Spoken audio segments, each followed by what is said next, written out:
prière. Mais c'est l'occasion pour moi de dire aux autorités gabonaises vraiment de faire attention. Voilà, de ne pas sous-estimer la parole de Dieu, l'influence de la parole de Dieu, voilà, dans le pays. Et de dire aussi aux hommes de Dieu d'être vigilants. Voilà. La semaine qui vient de s'écouler, ils ont pris beaucoup de mesures qui sont contre l'Église, contre le fonctionnement de l'Église. Voilà, pendant que les activités, les marchés fonctionnent correctement, voilà, j'ai vu des points selon lesquels pas de rassemblement au-dessus de 30 personnes, bon ça va, il faut au moins 2 mètres entre les personnes, on ne peut pas faire d'offrande, voilà, parce que peut-être les billets vont être contaminés, donc pour faire les offrandes, il faut utiliser les mobile money ou utiliser le truc. Je suppose aussi que vous le faites aussi dans les marchés, quand les gens vont au commerce, ils doivent toujours acheter 100 billets de banque, parce que vous l'interdisez maintenant pour l'église, voilà, tandis que vous autorisez qu'on utilise les billets des banques dans la vie de tous les jours. Pour venir à l'église, il faudra avoir fait son test de Covid combien de jours avant là, voilà, et un test anti-Covid, il faut le faire donc chaque fois, suite de chaque 14 jours, pour que tu sois autorisé à aller faire le culte. Il faut qu'on ait fait ton test. Un peu comme si tu veux voyager, quoi. Tu dois faire le test, et le test aussi a un coût. Le test a un coût. Donc, quelqu'un m'a payé chaque fois 5 000 francs, 5 000 francs. Pour aller faire son test, avant d'avoir accès à l'église. Avant d'avoir accès à l'église, donc on ne peut pas faire d'offrande dans l'église, il faut faire par mobile money.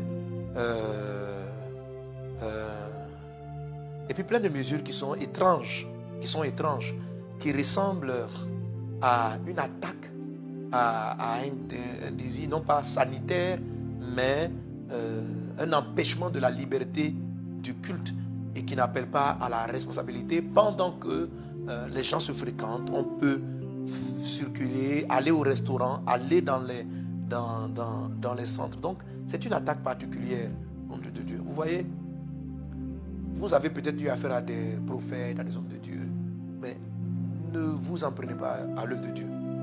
En règle générale, ne vous en prenez pas à l'œuvre de Dieu. Voilà. Vous êtes trop faible pour lutter contre Dieu. Vous êtes trop faible. Voilà, vous êtes trop faible. Le retour du bâton, là, ça va être terrible. Vous faites très attention à ce que vous faites. Faites très attention. Faites très attention. Voilà. Faites ce que vous voulez, travaillez, voilà. Mais vous-même, vous savez que ce n'est pas juste. Vous êtes conscient que ce n'est pas juste.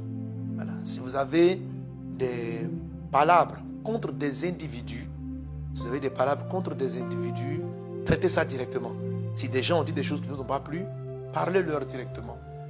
Mais voilà, dans un pays où on prie, on parle de la parole de Dieu, la vraie parole de Dieu appelle à l'apaisement, appelle à l'amour. Voilà. De la même manière qu'il y a des faux billets de banque, il y a aussi des serviteurs de Dieu qui ne sont pas vrais. Jésus nous a prévenus. Voilà. Mais voilà, ça devient un peu malsain. Voilà, ça devient malsain. Oui, j'ai pas l'habitude d'intervenir dans ce type de situation. Je dis, mais ça devient malsain.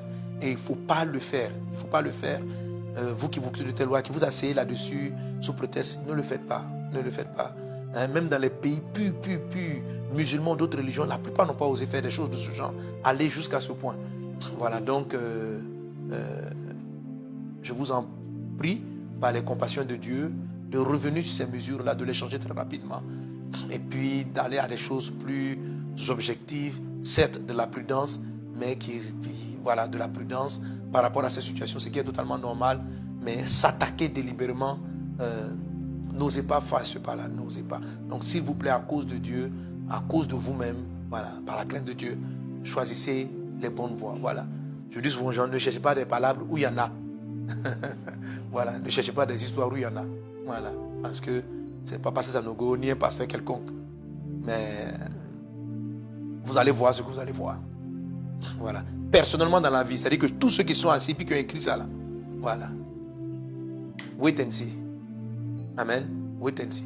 Donc comme on n'a pas envie de voir ce que vous ne voulez pas voir et que vous savez que c'est déjà une injustice, il faut juste changer, il faut juste revoir ça très rapidement et puis laisser passer. Voilà.